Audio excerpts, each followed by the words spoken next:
Welcome to another Dark Veil Tales horror story. In this one, we learn of what happens when friendly things turn unfriendly, and sanctuary can become a deadly prison. For all my life, my mother has been deeply discomforted by swimming pools. Being as prideful as she is, she never described it as a fear, but her panicked eyes and stubborn protests to my brothers and I getting swimming lessons or going to friends' pool parties clued us in from a young age. On the contrary, I always adored swimming. When we'd visit my dad every other weekend, he'd let Jason, Ben, and I go to the public town pool, never telling Mom, of course. But Dad would mutter that she was being unreasonable and give an exaggerated eye roll. We were from the sweltering south of Georgia, after all. Pools were everywhere. At the public pool, Dad would let us splash around and do whatever we wanted, trusting the lifeguards to do their job. For 3 young boys, it was heaven. We'd spend long, hot days leaping off the high dive, searching for coins on the pool floor, and having belly flop competitions that nearly always got an adult yelling at us. And luckily, the lifeguards did do their job, because once, while having a breath-holding competition, my middle brother, Ben, lost consciousness underwater. I remember it so clearly. The clear, velvety coolness surrounding me, the pressurized hum in my ears, the sting in my open eyes, watching as Ben's muscles went slack, his mouth opening lazily as he floated up to the surface. 7 years old and ignorant of the danger, I let myself enjoy the peaceful weightlessness of being suspended underwater for another moment.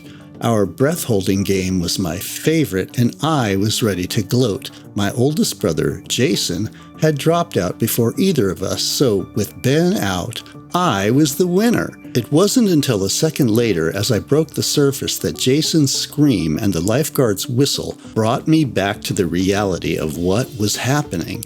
Luckily, Ben was completely fine, medically cleared by the EMTs after being quickly rescued. Dad, Jason, and I desperately attempted to convince my mom that Ben being okay was indicative of the fact that her fears were unnecessary.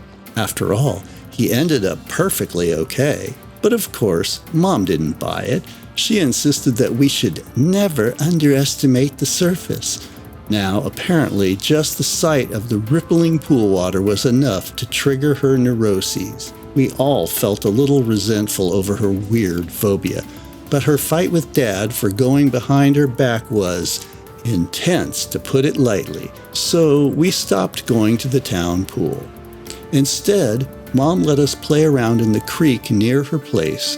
It was rushing and alive, splashing just up to our knees. My brothers had fun making traps for crawfish and cooling off from the heat. I couldn't help feeling that there was no comparison to the experience of sinking into the still, clear realm of a swimming pool. It wasn't until years later that I got the pleasure of being underwater once more. Dad had finally saved up enough to buy a house of his own. My brothers and I rejoiced. I was verging on becoming a teenager now, and both of them were already there. Not having to share a room in a 2-bedroom apartment was much better for us. Plus, this place even had an in-ground pool.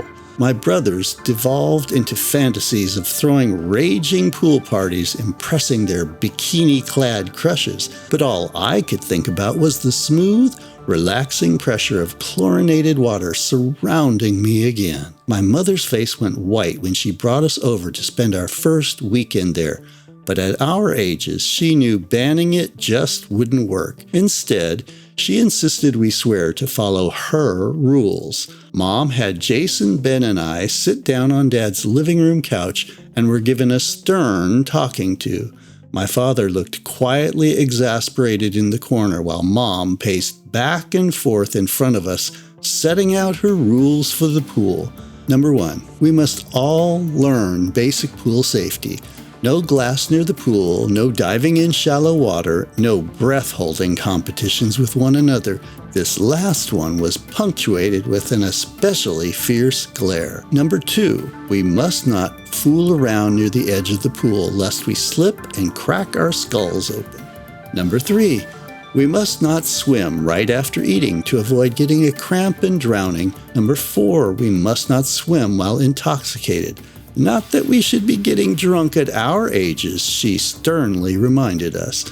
Number 5, and most important of all, we must never, ever, ever go swimming in the pool alone. After all, we could never underestimate the surface, she stressed. We quickly agreed, of course. They weren't exactly complicated rules, and nothing we hadn't heard before from every lifeguard at the public pool who ever reprimanded us. Besides, it wasn't like her rules mattered much in Dad's house.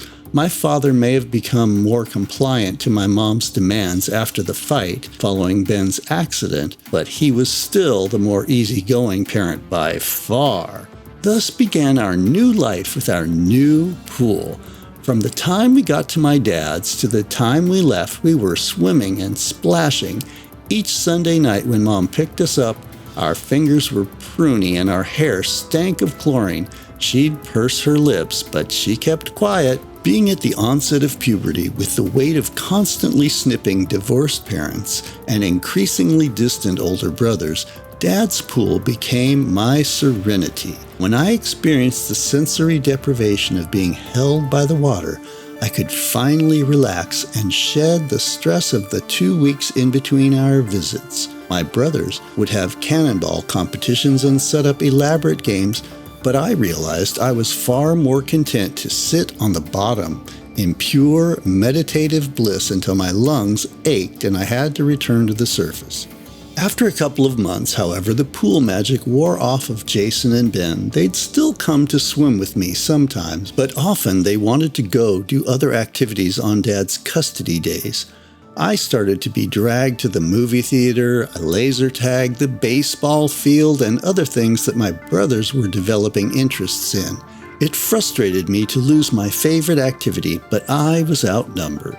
One day, I felt I'd had enough of following the rules of my parents. For the first time, I faked being sick to avoid attending the baseball field with my brothers and father. Dad offered to reschedule their plans, but I assured him I just needed to rest. With my brothers cajoling him to take them out, he overcame his hesitations.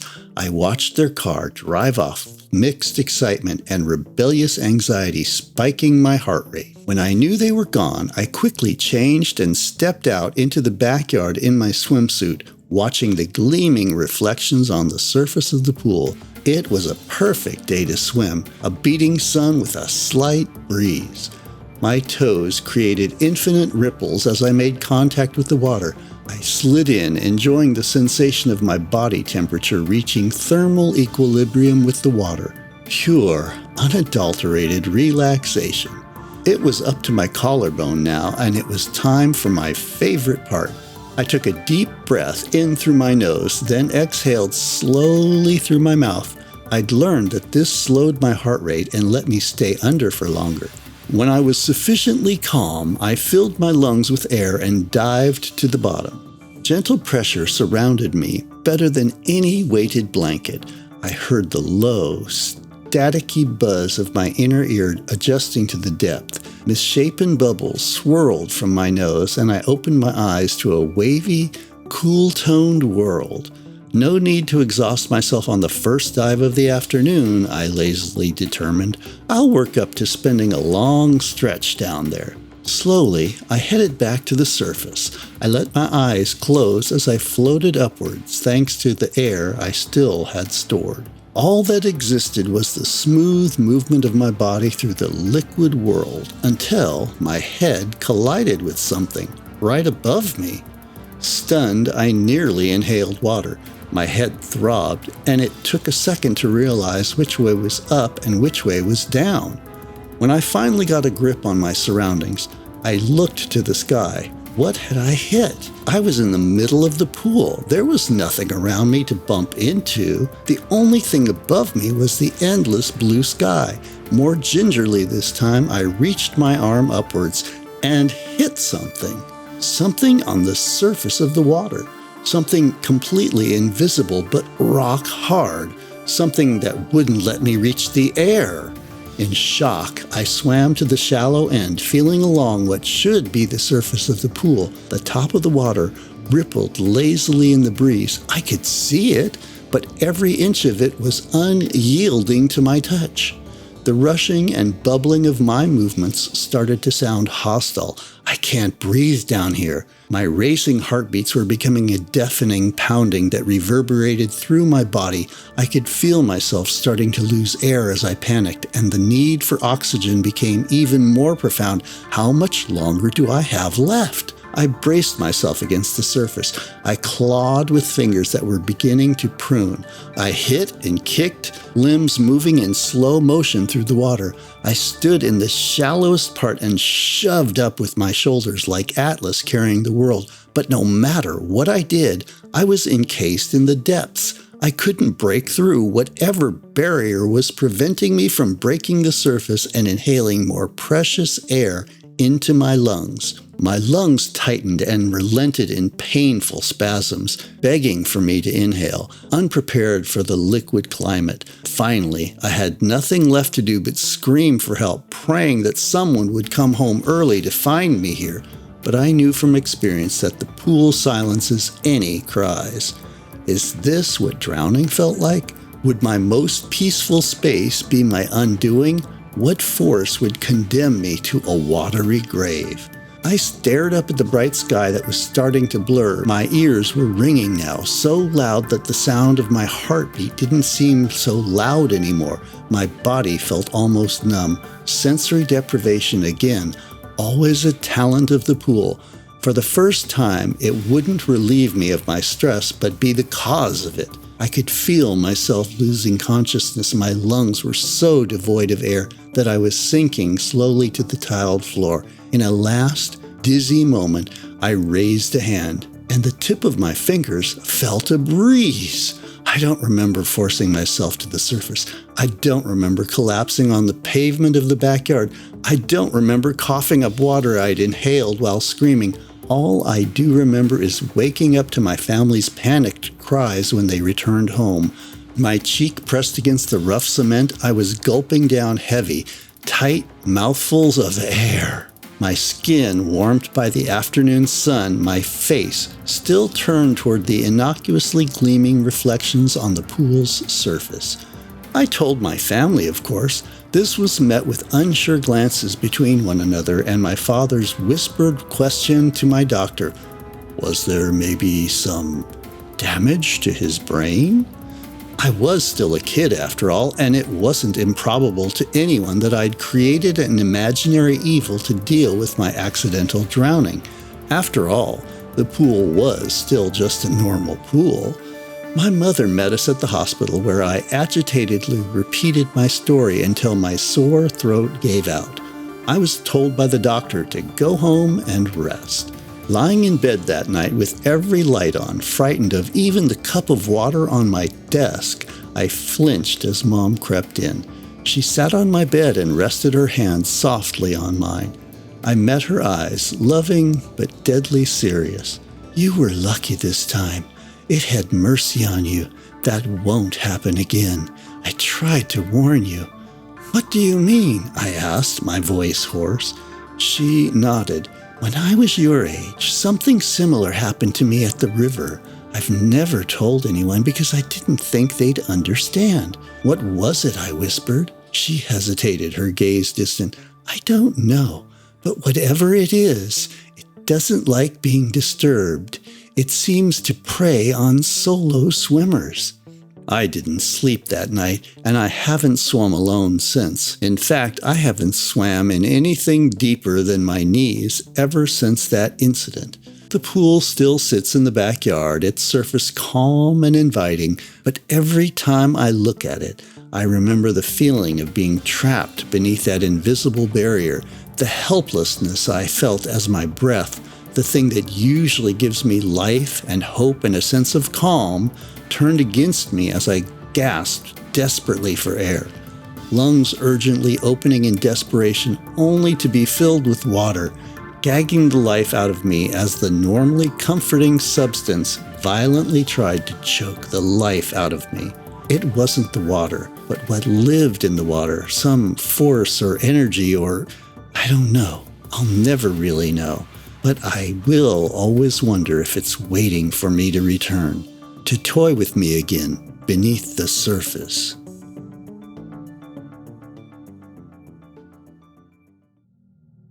Thanks for listening to my Dark Veil tale.